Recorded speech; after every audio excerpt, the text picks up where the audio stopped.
hello. Happy Friday, you guys. Woo! What a beautiful, crazy week it was. Can you agree? It is Friday. I love my Fridays. As you guys know, I do my Let's Chat video, and then I am with my high school students for the afternoons. So that is always my happy place.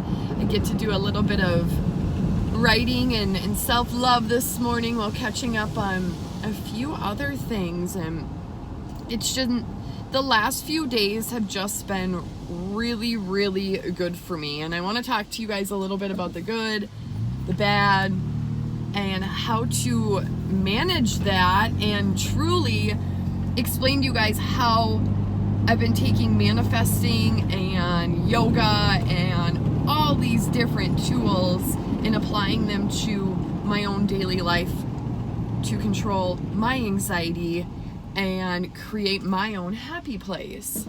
So, I have been doing yoga now for about 6 weeks, and I do it 3 times a week, just right at the studio there.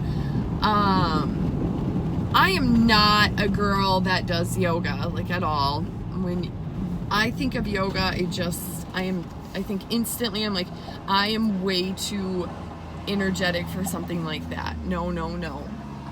But I really started to research just all the benefits of it, muscle-wise, but mainly mind-wise. And I knew that I needed to create my own health plan. Like, think about it. How often, when something's wrong, where do we immediately go? Or when we're not feeling right or something's off, we immediately run to the doctor. I am just wired way different. I have done that. I've done that numerous times. And again, no shame in your game whatsoever, because some of us, it boils down to a quality of life. And if that is using a pharmaceutical drug, by all means, quality of life is always number one. But for me, I just wanted to pick a little bit of a different action plan. And I started with yoga 3 times a week, like I said. Started to clean up my diet. Of course, that's something I go in, I go out of, but I know when I'm being bad, because everything starts to spiral out of control. I don't feel good. When I eat one sugary item, it's just going to trickle into eating a ton. And I am once an addict, always an addict, and I am a complete addict for sugar when I choose to be. So I've got that all under control, right? And then I really jumped out of my comfort zone and I scheduled an acupuncture appointment.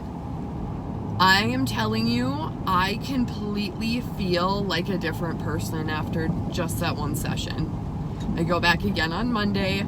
This was like the missing puzzle piece. I was terrified. I am terrified of needles. Terrified. Like, you're talking to the girl that cannot go and get blood drawn alone. Like, terrified. I will tell you, those needles did not hurt at all. Like, at all. It was so insanely peaceful. It was the release that I really needed. Like I said, it was about 30 minutes long. Made a whole little video about it, but I will tell you, night and day difference. For some people that may work, for some people it may not work, but remember, you have got the choice on your action plan. Someone said something to me the other day, and again, sometimes when sadness peaks in, it is really hard to control, and I'm totally guilty of it. I sometimes will let my sadness take me right into being in my bed, secluding myself from others, like self-mutilation, basically. Like, I can be the worst critic of myself. I can be so doubtful. So, this sounds bad, but like full of anger. I get mad that I'm not, you go on the interwebs and stuff, and it's almost impossible unless you start to really control it. But you go on the interwebs and it's just, there's so much stigma about how we're supposed to be, or how blah blah blah blah blah. You guys kind of know where I'm going with all of that, but there's so much pressure and stigma if you allow it to control you. For me, I had to get my social media in check, like 100%. I no longer wake up and look at Facebook right away.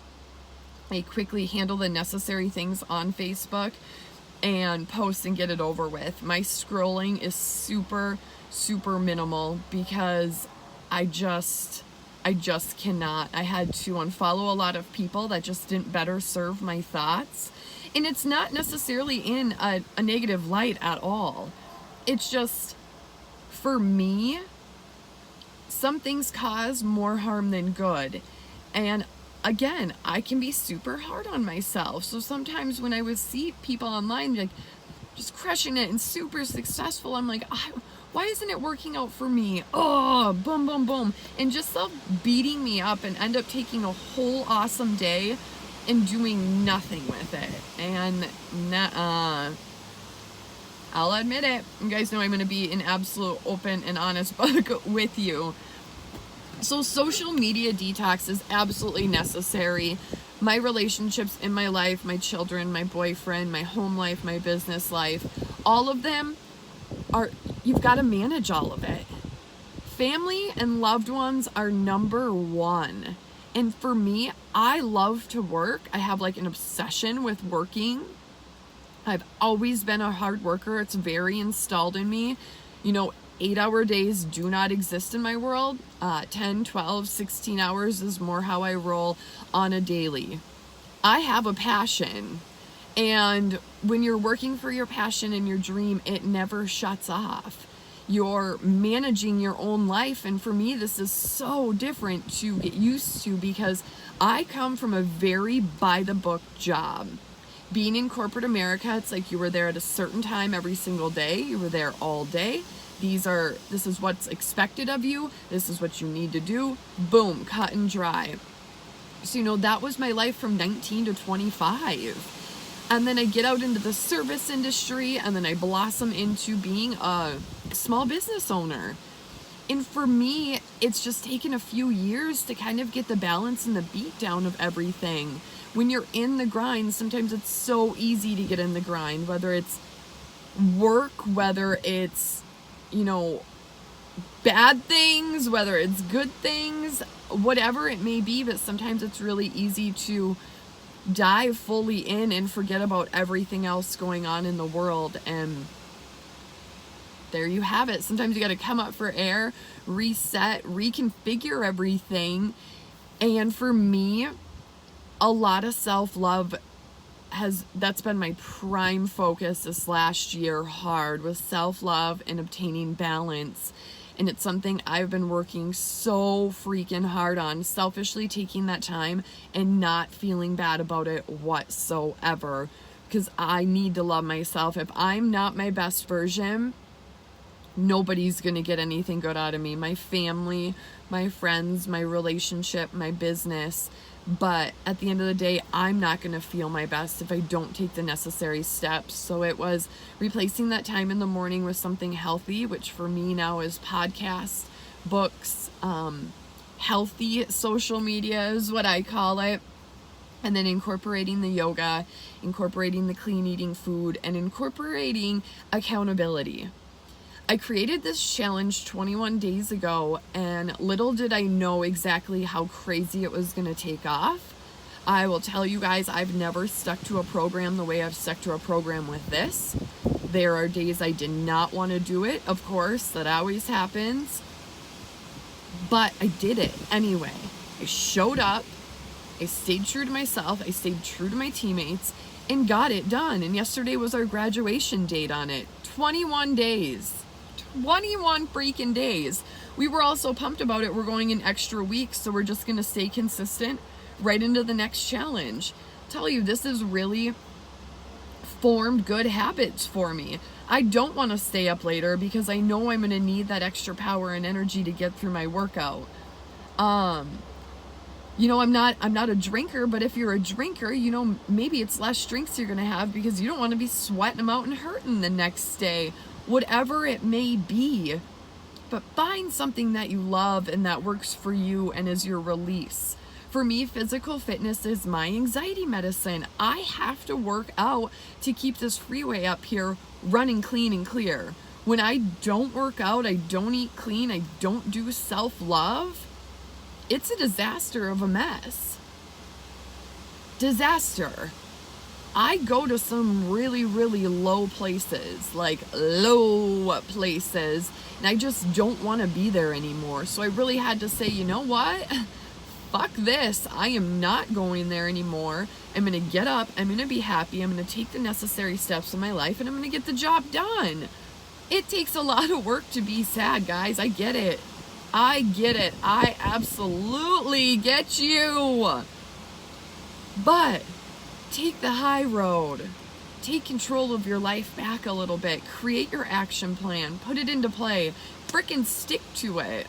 You can make excuses, but those excuses are not going to get you to your end goal. Trust me, it is way harder to be happy than possibly it is to be depressed. But I don't know that both of them require energy. So you kind of choose where you're gonna put your eggs if you must. I really think I could probably keep going and going and going, but I'm gonna wrap it up on that. I hope I got my point across. I hope you guys enjoyed this video. Please let me know. What would you like to know? What would you like me to make a video about? I am all ears. Of course, I love sharing my life. I can't believe you guys tune into it. That's just so cool to me. It means the world to me, but I want you to know that I'm here and I'm open book for you, and will share with you whatever I possibly can. If you've got some imperfections you're not so proud of, or things you feel like you cannot work through, I got you. I got you. Have an awesome day, guys. I'll talk to y'all soon. Bye.